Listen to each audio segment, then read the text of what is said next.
Assalamualaikum warahmatullahi wabarakatuh.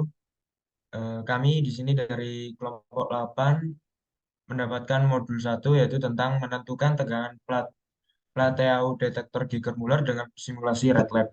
Sebelumnya perkenalkan eh, perkenalkan nama saya Nararia Dava Pradipa dengan NIM 4132311129. Perkenalkan, saya Kasilda Hananda Luna dengan NIM 4132311126. Perkenalkan, nama saya Dafa Hari Umam dengan 41323117. Ya. Perkenalkan, nama saya Siti Revatinisa Nuridaya dengan NIM 4132311128. Yang pertama, tujuan kami melakukan praktikum kali ini yaitu menentukan tegangan ambang pada detektor Geiger-Muller dan menentukan tegangan Plateau pada detektor Geiger-Muller.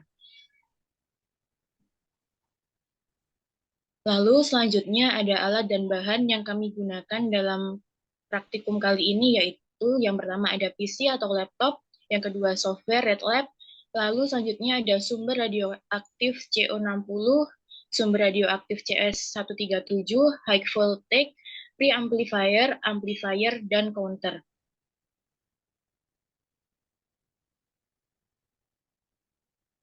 Kemudian ada dasar teori. Detektor Geiger-Muller merupakan perangkat yang digunakan untuk mendeteksi dan mengukur semua bentuk radiasi. Radiasinya itu ada 3, radiasi alfa, radiasi beta, dan radiasi gamma. Alat Geiger-Muller terdiri dari 2 bagian, yaitu ada tabung dan pencacah plus power supply. Kemudian, penggunaan Geiger-Muller yang layak harus memperhatikan tegangan antara 2 elektroda yang sesuai. Jika tegangan terlalu rendah, tidak ada cons atau cacahan yang terekam. Hal ini disebabkan oleh medan listrik yang sangat lemah sehingga tidak ada satupun pulsa listrik yang dihasilkan.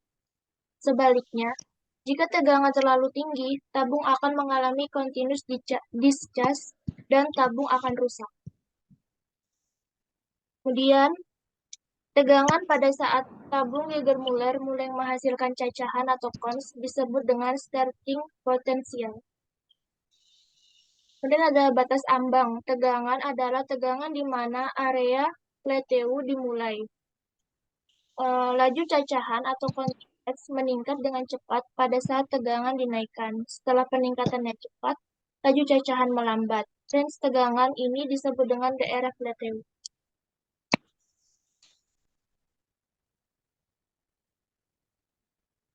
Next.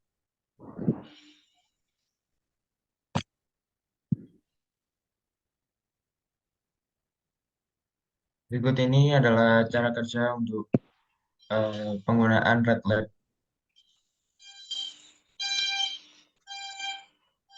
Jadi kita memilih gamma, lalu kita memilih source-nya yaitu dari CS dan CO, terus lalu amplifier, preamplifier, heavy supplier, dan counter, lalu diberi judul sesuai judul modul.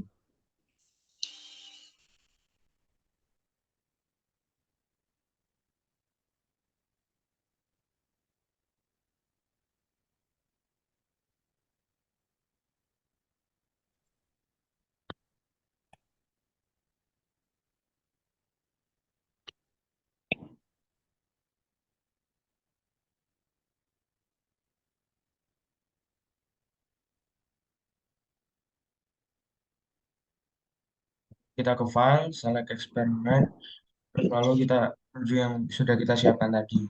Terus ke instrumen, yang pertama yaitu heavy supplier, lalu di sebelah heavy supplier ada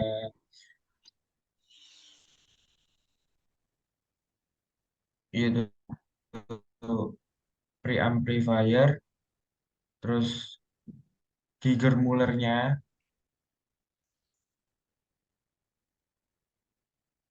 lalu amplifier, dan terakhir counter.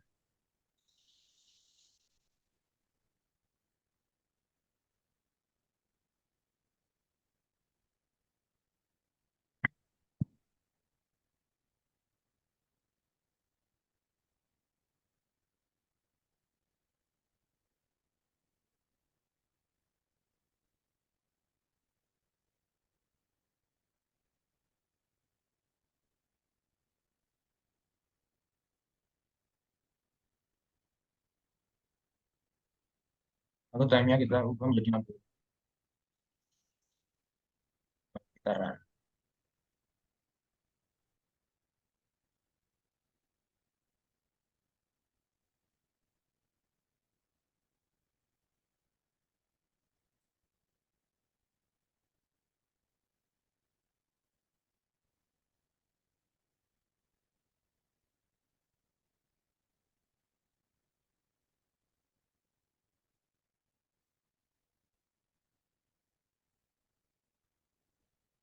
Selanjutnya begitu sampai dengan tegangan yang telah disesuaikan.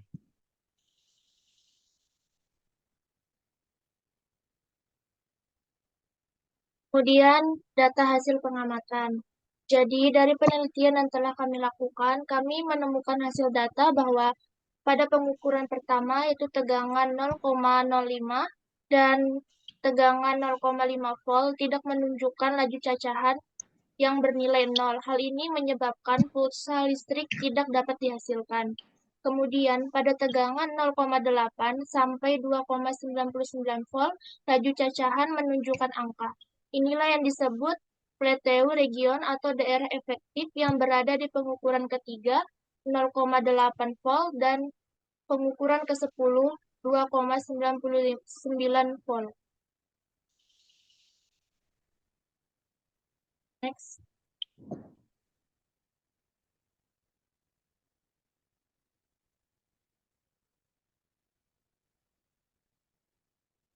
Next.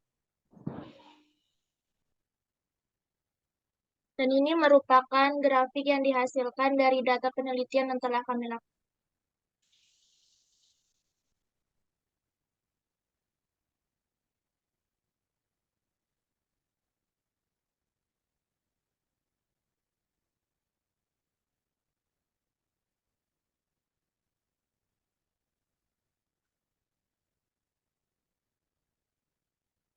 Kemudian analisis dan pembahasan dari praktikum yang telah kami lakukan.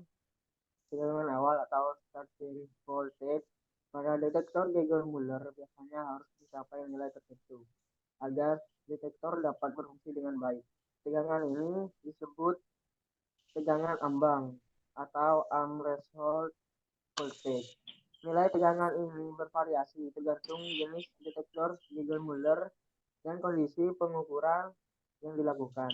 Kemudian, kami menganalisis bahwa starting voltage atau tegangan awal berada di tegangan pertama dan kedua, yaitu 0,05 dan 0,5 volt.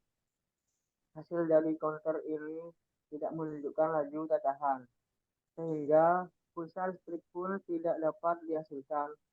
Lalu tegangan ambang atau threshold voltage adalah di mana counter dimulai menunjukkan angka yang dapat kita sebut laju cacahan atau counting rate.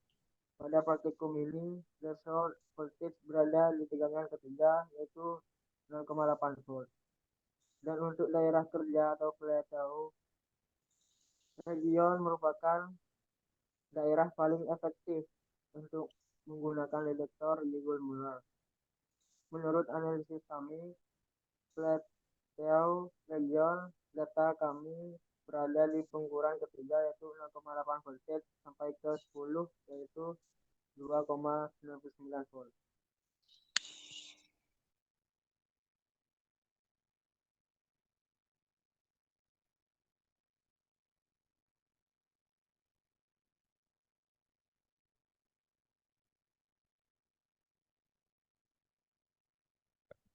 Berikut adalah kesimpulan dan saran. Kesimpulan yang kami dapat, tegangan dari pengamat dapat dapat menghasilkan tegangan awal pertama dan kedua yaitu 0,05 dan 0,5 volt. Sementara itu tegangan ambang atau threshold voltage dapat ditentukan dengan menunjukkan angka laju cacahan. Dari pengamatan melalui laju cacahan didapatkan threshold voltage berada pada tegangan ketiga yaitu 0,8 volt. Selanjutnya untuk daerah kerja atau plateau region mendapatkan hasil yang berada pada pengukuran ketiga yaitu 0,8 volt sampai pengukuran ke-10 yaitu 2,99 volt. Saran dari kelompok kami, yaitu di data ada count yang bernilai nol. Jika ingin melakukan praktikum, maka sebelumnya harus memperhatikan pemasangan tegangan dan alat-alatnya. Karena count nol itu tidak hanya muncul karena faktor tegangan yang terlalu rendah, tetapi bisa jadi dari alat dan bahan yang dipasang.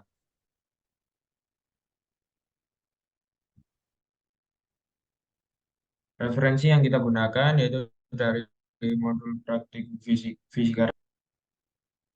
Berikut adalah lampiran dari praktikum kami.